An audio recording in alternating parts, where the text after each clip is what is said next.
With Matt. It is 5:17. Glad you're here. Texas Congressman Randy Weber also joining us. Congressman, thanks for getting up early. All right, what happened last night? I thought Boehner had a bill, a plan to fund the government, raise the debt ceiling, remove the medical device tax, if you will, in Obamacare. How did it fall apart?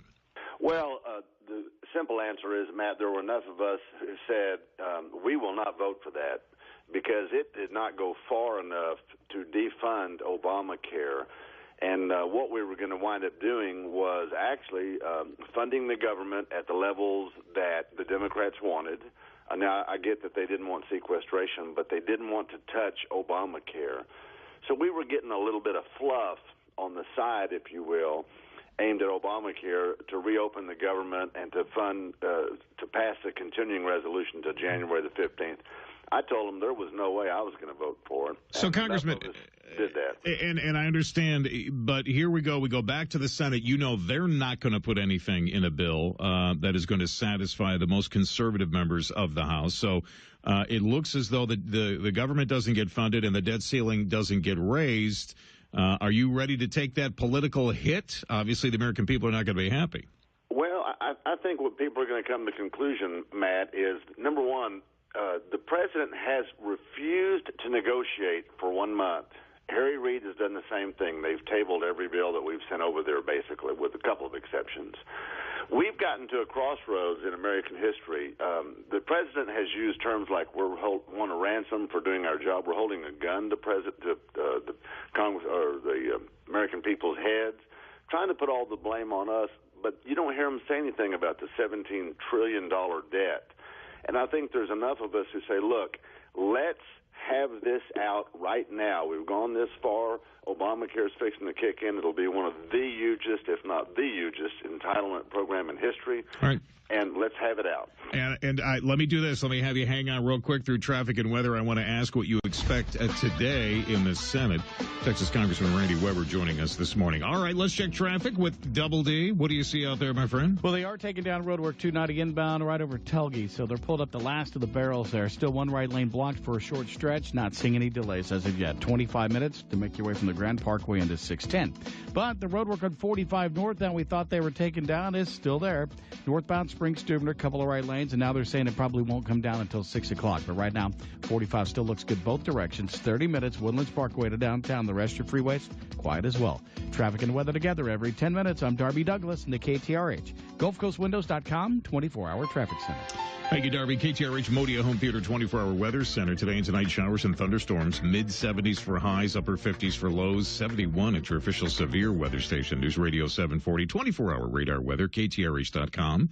Keyword storm watch. Time for headlines. Shara has those for you right now. Morning, Shara. Good morning, everyone. It's now 5:21 on News Radio 740 KTRH. Headlines sponsored by Top Tax Defenders. Added defense cuts to BAE Systems means that Sealy facility is going to have to close next year. It's going to put about 325 people out of work.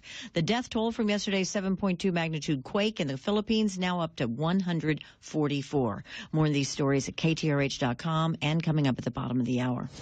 Michael Berry live this morning at 8 and this afternoon at 5. You're always riding with Michael Berry. It is 5:21. Thanks for having us in this morning. Houston's Morning News. Matt Patrick, Sheriff Fire. Texas Congressman Randy Weber also joining us. Congressman, thanks for getting up early. All right, so the Senate takes up this bill now that the House didn't have enough votes to pass, or they craft their own bill. What do you expect to happen today? We are now closing in on the final few hours here.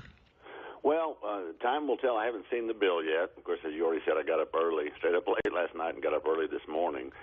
I expect they'll send it over. It'll be just like Reid and company always do, more spending they want, bigger government. They will not defund Obamacare. Unfortunately, there will probably be enough moderates to vote with the Democrats to pass that through. I hope people pay close attention and watch those who have decided that the $17 trillion debt is not big enough, that Obamacare needs to add to it, and that they remember that. Because, as I said earlier, we're at a crossroads. We can't keep going down this road. We just can't. So, Congressman, and I'm sorry to interrupt you, but so you're going to have to get a committee, obviously, and my understanding is the Senate hasn't assigned anyone to a committee yet. I talked to Louis Gohmert yesterday. He said they can't, they're not forming a committee to discuss this. No, they haven't. They have stoically stonewalled the House, as the president has. The American people need to realize that. Here's what you don't hear the liberal media saying, Matt. 15 out of the 17 times that this has occurred in the past 30 years, the House was controlled by Democrats. So they want to blast us and say, oh, we're terrible for doing this, putting the skids on. We're terrible. Yet it's happened over and over again in budget negotiations. You don't hear that in the liberal media. Congressman, we appreciate it, and we're watching. I know the American people are watching as well. Everyone would like to find a villain in all of this, but certainly, it's nice to see people sticking to their guns. We'll see what happens today. We sure appreciate you getting up early. Godspeed, and I'm sure we'll talk to you soon. All right, thanks, Matt. You bet.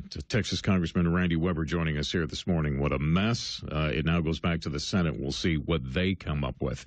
I can't give you some positive news, especially where